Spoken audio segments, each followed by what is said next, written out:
If someone had told her that jealousy could make girls dig a hole just to bury her, she'd have laughed. But now, looking back, she realized that envy wears the softest smile and speaks in the sweetest tone before it strikes. Her name was Ogma, though in her small village, people called her Beauty, the beauty of the gods. She never asked for that name, she never wanted attention. But somehow, from the moment she was old enough to fetch water at the stream, the world noticed that before she even noticed herself. She was her parents' only child. They weren't rich, just humble farmers with a tiny hut surrounded by cassava and yam ridges. Her mother, Nne, was the kind of woman whose laughter made even a bad day feel lighter. Her father was a hardworking man who believed silence solved everything. Life wasn't perfect, but it was peaceful, until other people's opinions started shaping her reality. The trouble began slowly. Whenever she walked past the village square, some girls would giggle and whisper. At first, she thought it was harmless. But one afternoon, while fetching water at the stream, she heard one of them hiss. See how she walks, like she owns the whole village, just because her face fine small. She turned to look at them. Anna, Olivia, and Banta. Three girls who always moved like a pack. Their eyes carried a mix of amusement and venom. She smiled awkwardly, hoping kindness would make things better, but it didn't. From that day, they made her their daily topic. It became normal to hear things like, "Beauty, fine girl no be achievement oh. Do you think the prince will marry you because your skin shines?" Sometimes, they even mimicked her walk. She'd go home pretending she didn't care, but the moment she closed her door, the tears came. Her mother noticed. She always noticed. "My daughter," Nne would say, brushing her head gently. "Even sweet honey attracts jealous flies. Don't dim your light because others can't handle it." Her words were comforting, but they didn't stop the pain. Being beautiful in a small village felt like a curse. One day, the teasing got so bad that she begged her mother to let her skip the next market day. Nne agreed, thinking rest would help. But that was when things took a darker turn. The girls started calling her names like Snake Girl and Spirit Child. They would whisper that her beauty wasn't normal, that her mother must have gone to a shrine to make her attractive. Soon, other villagers began to avoid her too. Nne was furious when she heard the rumors. She said, "They will not destroy my child's name because of jealousy." But her father, ever the quiet one, told her to calm down. People always talk. Let them talk. She wanted to believe him, but it's hard to ignore this thing when even children at the stream laugh behind your back. After a while, her mother stopped sending her to the market altogether. She said she didn't want her getting into fights or being humiliated. So, she stayed home most days, helping on the farm or cooking, but staying away only made her lonelier. She could hear the girls laughing together whenever they passed by their compound. Sometimes, she'd peep through the bamboo fence, watching them chat and sing as they walked to the village square. She wanted that too, friendship, belonging. Then came the day everything changed. The town crier beat his gong and announced that the prince was ready to choose a wife. There will be a grand dance at the palace and every unmarried girl in the village was invited. The whole place buzzed with excitement.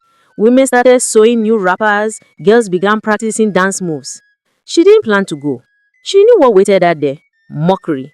But her mother wouldn't hear of it. Mama, you will go," she said firmly. "Don't let fear cage your destiny. Who knows, the gods may smile on you that day." So, she started preparing quietly. She found a beautiful wrapper in her mother's box. Nne even gave her one of her cowrie necklaces. "You look like a queen," she said, smiling proudly. But while she was dreaming of a beautiful occasion, others were plotting her downfall. The girls, Anna, Olivia, and Banta, met the next morning at the stream. "Do you think Beauty will come to the dance?" Banta asked. "It better not," Olivia replied. "If she shows up, no one will even look at us. The prince will choose her instantly. Then we make sure she doesn't come," Anna said. Their plan started with pretending to like her. A few days later, they came to her house, smiling from ear to ear, carrying roasted groundnuts and fruit as a peace offering. She almost fainted from surprise. They said they were sorry for how they treated her, that they had grown up and wanted to be friends. Her mother, Nne, didn't believe it for 1 second. She pulled her daughter aside that evening and said, "Ogma, be careful. Snakes don't change. They just shed skin." But Beauty's heart was tired of loneliness. She wanted to believe people could change. The girl started visiting almost every day. They'd laugh with her, braid her hair, and compliment her dance steps. She began to trust them again, even though something in Une's eyes said she shouldn't. One afternoon, while they were at her house, she showed them the outfit she planned to wear to the dance. They gasped and said it was beautiful. "You look like a goddess," Banta said with a smile that didn't quite reach her eyes. She didn't notice then, but that was the smile of a wolf admiring its prey. Later, they gathered outside whispering to each other. They decided to dig a pit in the bush, and they would lure Beauty there on the day of the ceremony. They would push her into the pit, injuring her and ruining her chances of participating in the ceremony. The girls set out to the bush, carrying shovels and hoes. They began to dig using the sharp tools to break through the earth. They toiled for days, sweating and grunting as they walked. Their hatred for Beauty fueled their determination, and they kept digging until the pit was deep and wide enough for their plan.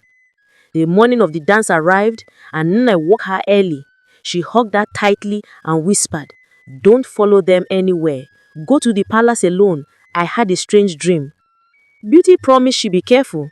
Nne headed to the palace to join the other women in cooking for the occasion. A few hours later, she saw the girls walking towards their compound, all dressed in bright colors, looking like flowers in full bloom. "Beauty," Olivia called, "we came to go with you. Let's take a shortcut through the bush. We don't want anyone seeing our clothes before we reach the palace." She hesitated, but my mother said, Don't tell me you're still listening to that old woman's superstitions," Anna interrupted, rolling her eyes. "We're all friends now, aren't we?" Beauty smiled weakly. Her heart said, "Don't go," but her mind said they've changed. They walked together, laughing, talking about how the prince might look. Beauty felt happy, genuinely happy for the first time in months. Then, as they got deeper into the bush, the laughter died down. The path grew narrow and quiet. She noticed the bird had stopped singing. Her chest tightened, but before she could ask why they were taking that particular route, Anna turned and said, "This way, Beauty, the path is smoother." When she stepped forward, she didn't see it coming. The ground gave way beneath her. She screamed, a scream so loud it felt like it tore the air apart, and she fell into a deep pit. Her legs hit something hard. Pain shot through her. She looked up, dazed, covered in dirt, her head spinning. Above her, the girl stood at the edge of the hole, staring down with cruel smiles. "Look at you, Beauty," Anna said. "The village beauty, the queen-to-be. You want to dance, right? Dance there." They burst into laughter, their voices echoing through the trees. Her heart pounded. "Please, help me," she begged, her voice shaking. "Why are you doing this?" But they just watched her. "You think you're better than us?" Olivia sneered. "Let's see if the prince will still want you now." And with that, they turned their backs and walked away. She screamed until her voice cracked, clawing at the walls of the pit, but it was too deep. The sky slowly dimmed as the sun began to set, and she was left there, broken, shivering, surrounded by darkness. And that was when it hit her. She was trapped, and no one was coming to save her. And she knew she was in serious trouble. Beauty's mother anxiously waited in the palace, but her daughter never arrived. She asked the other girls if they had seen her, but they claimed not to know where she was. They continued dancing and celebrating, oblivious to the worry and fear that was beginning to grip Beauty's mother. She knew something was wrong, and she was growing increasingly concerned for her daughter. She went to find Beauty's father, hoping he might have seen her, but he shook his head and said he hadn't seen her since they left the house earlier in the day.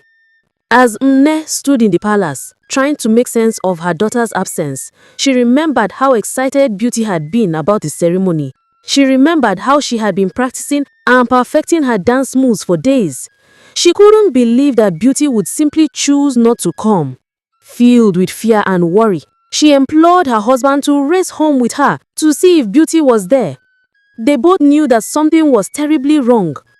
Meanwhile, the prince watched the maidens dance, but he felt no connection to any of them. Something in his heart told him that none of the girls were his future wife. He turned to his father and said, "I have not found my bride." The king halted the music and announced to the crowd that the prince had no wife. The crowd stared in disbelief, and the maiden stood frozen in shock. The jealous girls were filled with rage and disappointment, and their legs trembled with anger. Beauty's parents rushed back to the palace, their hearts racing with fear. They reported to the king that their daughter was missing, and the king grew concerned. Mne told the king about the girls who were to come pick her up for the occasion. The king summoned the girls, Anna, Banta, and Olivia, and they all claimed to have no idea where Beauty was. The king sent his guards out to search for the village and the surrounding areas for Beauty, but the guards returned empty-handed. Mne wailed in grief, tears streaming down her face as she held her husband close. The king promised to send more guards out at first light, but Mne could not sleep that night. She lay awake, clutching her husband's hand, praying for her daughter's safe return. The next morning, as the sun rose over the village, a man named Dinta prepared to hunt for the day. Dinta was a skilled hunter who provided meat for the palace every day. And this morning was no different. He ventured into the thick bush, and as he did, he heard a faint cry for help. "Please, someone help me! Is anyone there? Please help me!" The voice pleaded. Dinta was puzzled. Who could be in the thick forest so early in the morning? He followed the voice and discovered a deep pit where a girl was trapped inside. She was exhausted from shouting for help. He immediately started lowering a rope down into the pit to pull her out. The girl, whom Dinta recognized as Beauty, was weak and trembling. She asked for some water, and Dinta gave her a drink. He knew that her parents would be worried sick about her, and he wanted to get her back to them as soon as possible. But on the way to the village, he had a change of heart. He decided to take Beauty to the palace instead. So he changed course and headed for the palace. When they arrived, Dinta told the king everything he had seen and heard, and presented Beauty to him. When her parents arrived at the palace, they were stunned to see their daughter in such a state. Beauty explained what had happened the day before. The king, queen, and her parents were horrified by what they heard. The king was furious that anyone could do such a thing, and he vowed to find the girls and punish them for their actions. Beauty's parents were finally relieved that their daughter was safe. The king summoned the town crier and ordered him to gather everyone at the palace as soon as possible. The town crier went from house to house shouting the king's message. When everyone had gathered, the king asked the girls to step forward. He asked them if they knew Beauty, but they all denied it. "We know her, but she is not our friend," they said, looking down at their feet. The king's face turned red with anger, and he asked them to look him in the eye and tell the truth. One of the girls, seeing the king's anger, started to tremble. She looked up at him, her eyes filling with tears. "We're sorry," she whispered. "We were jealous of Beauty, and our mother always told us that we should be more like her, so we decided to teach her a lesson. We brought her to the forest and pushed her into the pit. We didn't mean to hurt her, we just wanted to scare her." The other girls started crying too, and they all begged for forgiveness, but it was too late. The king was determined to punish them for what they had done. The king turned to his guards and ordered them to take the girls away.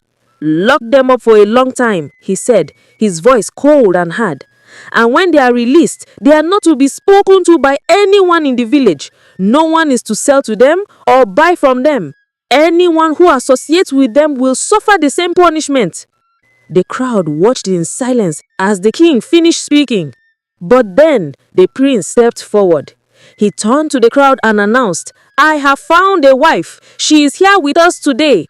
The crowd murmured in confusion. Who could the prince be talking about? Then the prince walked over to Beauty and lifted her to her feet. He brushed the dirt from her dress and gave her a warm hug.